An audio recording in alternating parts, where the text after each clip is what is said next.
Aku bukanlah orang yang tergolong indigo atau punya kemampuan melihat makhluk gaib. Tapi entah kenapa, dari kecil aku seperti bisa merasakan adanya makhluk tak kasat mata yang ada di sekitarku.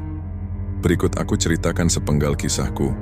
Peristiwa ini terjadi sekitar tahun 2007. Saat itu aku baru lulus Madrasah Aliyah. Untuk mencari pengalaman, aku pergi ke rumah pamanku di Tapak Tuan, Aceh Selatan. 3 bulan aku di sana.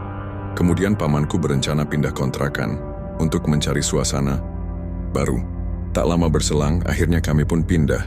Rumah yang sekarang kami tempati ini tergolong sangat tua.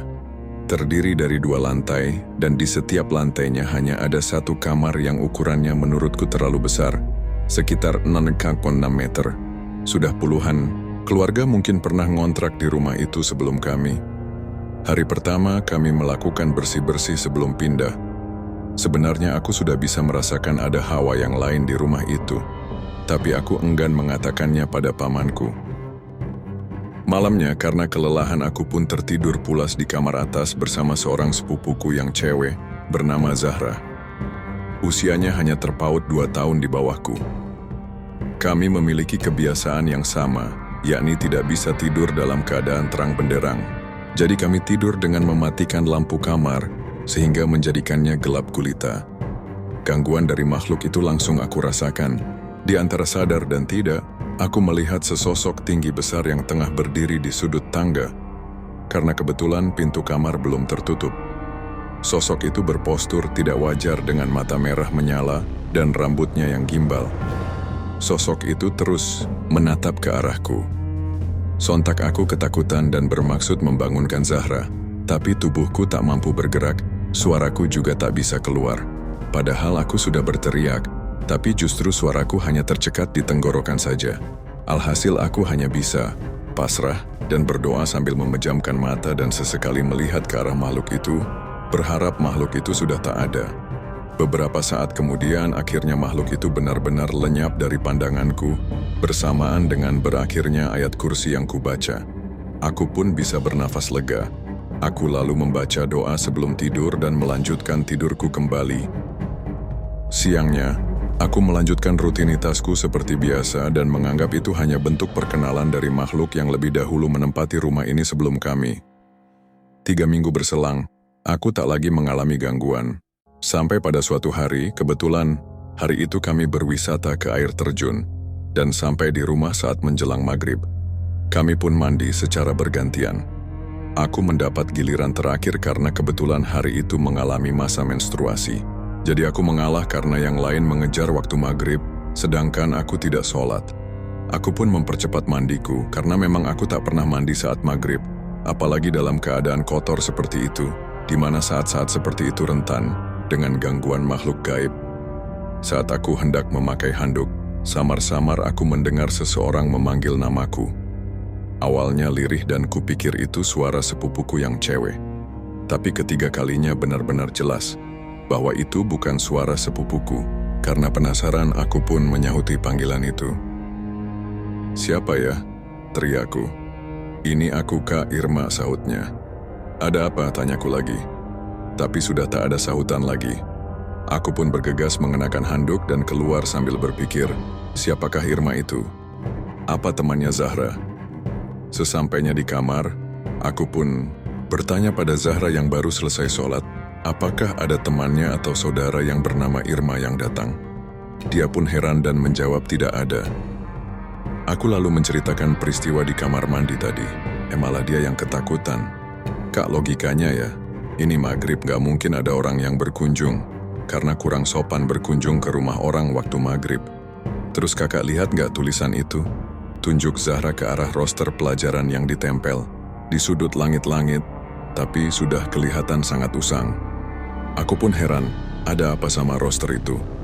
Aku mencoba melihat tulisan di bawahnya, di luar tabel roster. Aku pun melihat ke sudut roster tersebut, dan ternyata di sana tertulis Irma Zulistikawati, dan tepat di atas tabel tertulis roster pelajaran kelas 3 IPA tahun 1997. Apa? Aku terhenyak.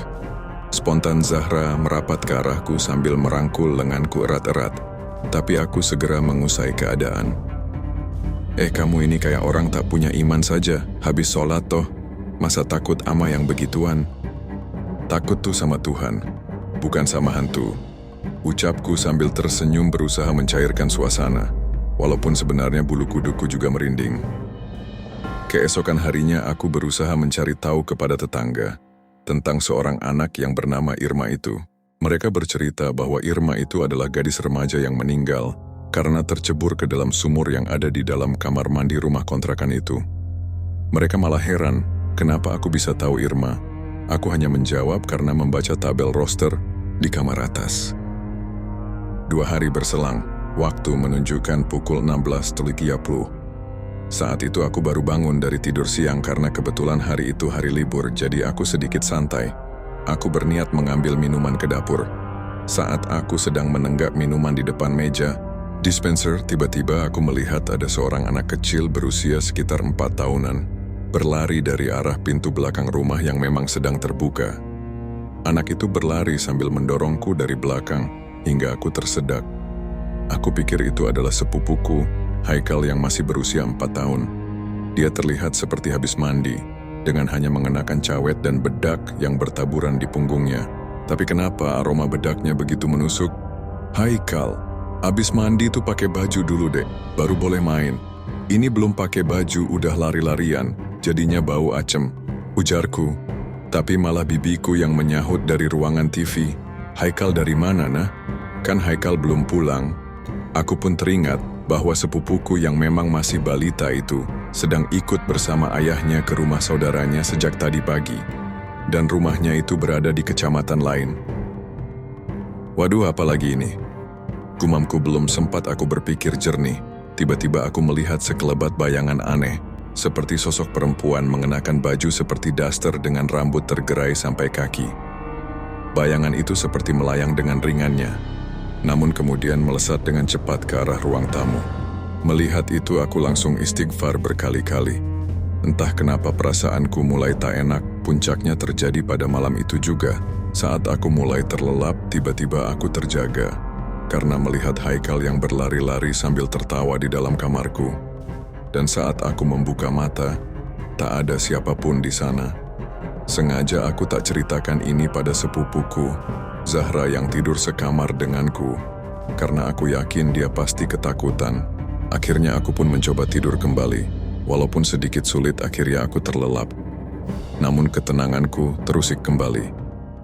Aku tidur dalam posisi telentang, dan tiba-tiba saja merasakan dadaku serasa ditindih sesuatu, sesak bukan kepalang. Dan tak lama berselang, aku merasakan tubuhku diseret ke bawah. Aku berusaha meronta dan berteriak, hingga kurasakan tubuhku terjatuh. Kemudian tubuhku diseret lagi ke arah kursi kayu tua yang di atasnya kami letakkan kipas angin. Jelas telingaku mendengar suara kipas angin itu menderu seperti helikopter.